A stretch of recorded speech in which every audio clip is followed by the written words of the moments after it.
Well, howdy there, Internet people. It's Bo again. So, today we are going to talk about North Dakota and a Republican governor and a veto and a bunch of confusion and pronouns.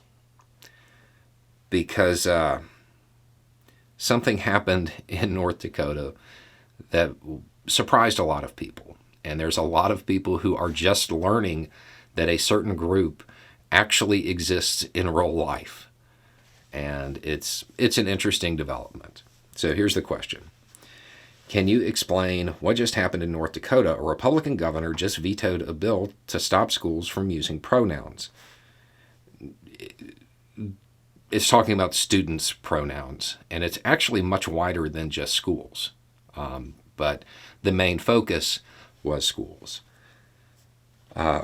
Is this the beginning of Republicans waking up? It's inconceivable to me that they finally come to their senses. Okay. Is this the beginning of Republicans waking up? No, definitely not. No. What you need to do is think about the American left. Most people, when they think about what is widely termed as the American left, they understand it's a bunch of factions. It's not as cohesive as the American right seems. But in reality, the American right has factions as well. Oftentimes, those factions, they overlap, so their differences aren't as pronounced. On this channel, I have used the term small government conservative.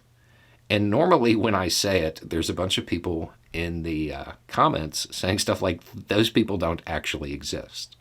They do exist. There's just like 8 of them. There's not a lot of them.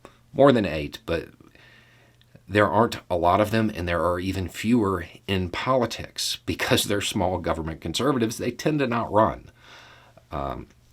Now, as far as the governor of North Dakota, his image is that of a small government conservative. I'm saying image, not necessarily because I doubt it, but more because I'm not actually familiar with his entire record. But the PR that he puts out is very much in line with being a small government conservative. A small government conservative may, as a matter of course, just dislike trans people. But this is not the government's business. And that's the way they look at it. I don't know if that's the case with the governor there, but it would be a principled response in that community to absolutely dislike trans people in every way, but still defend them from anything that would be perceived as government overreach. Here's a quote from the governor. He's talking about the legislation, and he says that it infringes on local control by unnecessarily injecting the state into rare instances most appropriately handled at the parent, teacher, and school district level. Another one is, parents, teachers, the teaching profession is challenging enough without the heavy hand of the state government forcing teachers to take on the role of pronoun police. It's not necessarily about supporting the LGBTQ community.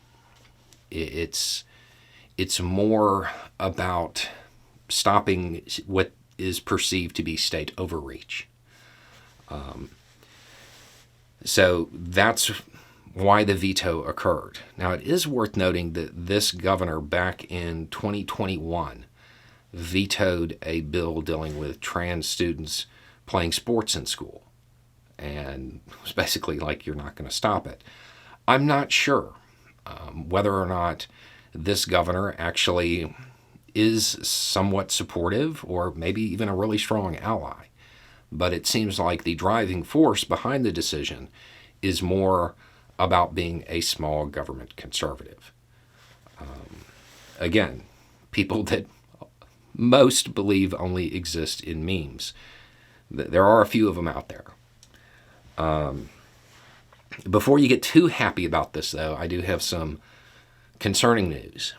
The state legislature there wants to override the veto. In the Senate, I think they actually already have. In the House, I think they're voting on it today. In fact, by the time this goes out, they may have already voted. When the bill went up the first time, they needed 3 additional votes if they wanted to override it. Whether or not they get those votes, I don't know. So this faction of the American right, of the conservative movement, it exists, and it's actually getting louder. Something that's happening right now, and it's coming from small government conservatives or people who refer to themselves as anti-authoritarian right or libertarian right. They are very much right now coming out in favor of trans people in relation to the Second Amendment, because you had a bunch of prominent right-wing talking heads basically say, well, we need to ban people from owning guns, ban trans people from owning guns. And you have had a number of anti-authoritarian right, small government conservatives, libertarian right, whatever you want to call them, just come out and say, no, you're not doing that. And it is causing a split on the right here. But it's not necessarily really about being supportive of the LGBTQ community. It's that's too much power for the government. That's not the government's business. The state can't do that. That's where they're coming from. So it's a rare moment where that faction of the right shows up, and they're very visible. But that is occurring right now. So it's not inconceivable. It's just not something you see very often. So that's what's going on. And I have a feeling that you're going to see that group, those who are truly principled, those who didn't get sucked into the authoritarian sweep that went through the Republican Party or the right in the United States in general, those who actually stood by their principles. I have a feeling you're going to see them get really loud soon. You're going to see them start raising their voices because MAGA and Trump are kind of falling. I think they may see it as their opportunity to kind of regain a little bit of the power that they lost. They used to be far more influential within the Republican Party. So expect to see more of this in various ways. Anyway, it's just a thought. Y'all have a good day.